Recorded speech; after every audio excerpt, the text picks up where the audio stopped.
Katana Zero.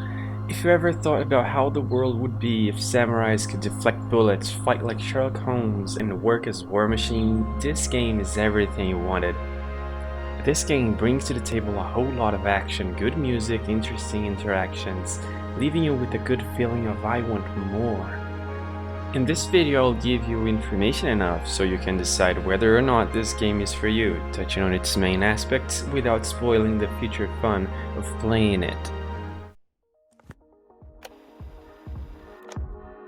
The game combat is very fluid, the animations are pleasing to see, and controls are intuitive, making the game very easy to navigate.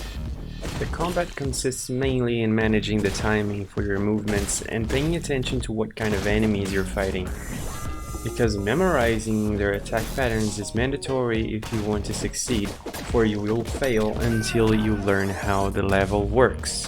You can mainly roll to dodge, deflect bullets by attacking at the right time, change the direction of your attacks to gain momentum, and throw bottles, blades, molotovs, and smoke grenades. All that can also be done while your time-bending ability is active, giving you time to react in hectic situations.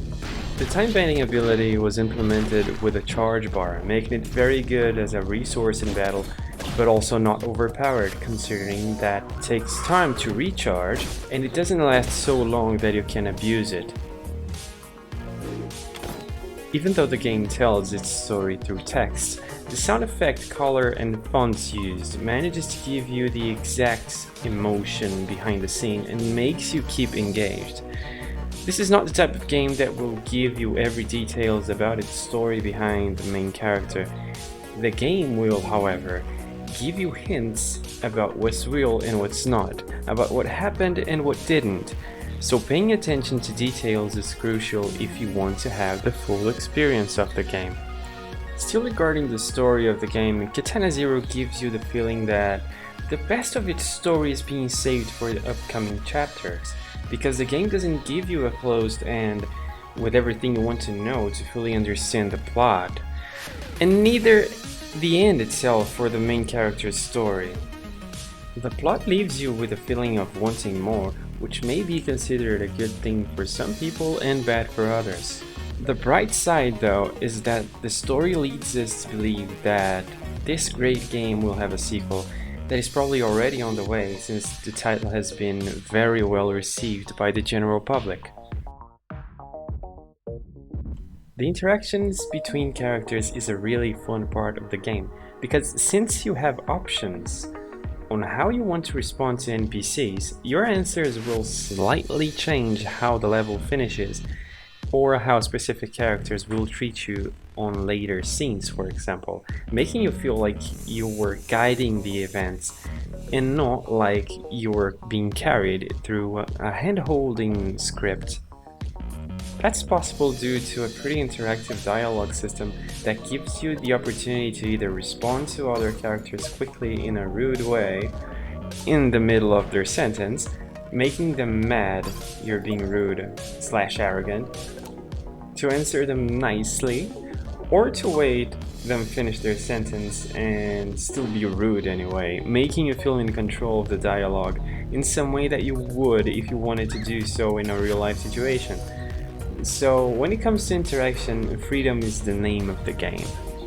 It's worth mentioning though, that as the game goes, some dialogues may feel disjoint in relation with your previous dialogues, but for the major part, this is a minor issue.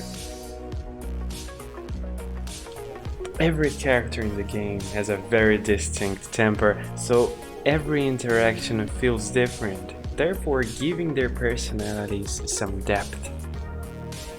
There will quite possibly be some characters that will remind you of someone in your life, like a crazy colleague, a bossy relative, or a noisy acquaintance. At least, this was the case for me.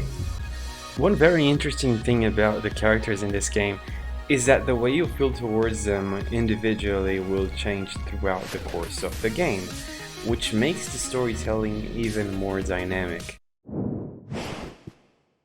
Katana Zero counts with a sufficient variety of soundtracks that goes from fast-paced to party songs, to emotional, inspirational music. And the best part of it is that they all feel fitting to the moment that they were designated to cover, making the game look complete even though the story is far from being finished. Saying anything else about the songs would spoil the fun, so I'll leave you to experience by yourself how the developers dealt with it. Hard mode consists in limiting your options on how you can complete a level by putting more and more enemies that counter certain movements.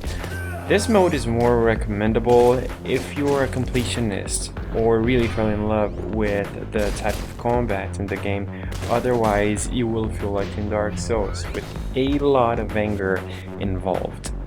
Speedrun is the classic mode where you time your level completion, always aiming to do it as fast as possible. This mode has some changes that can be done, giving you the ability to customize the experience to your liking. When you first finish the game, another level becomes available, like an armory, with different blades to choose depending on what achievements you managed to complete. So replaying the game for a second or third time is justifiable and entertaining, being possible to have different experiences not only because of interactions, but also because what different weapons brings to the table. Katana Zero has a lot of pros. The playability feels great, the storytelling is good, the story itself could be better explained, but I believe that this decision was strategic.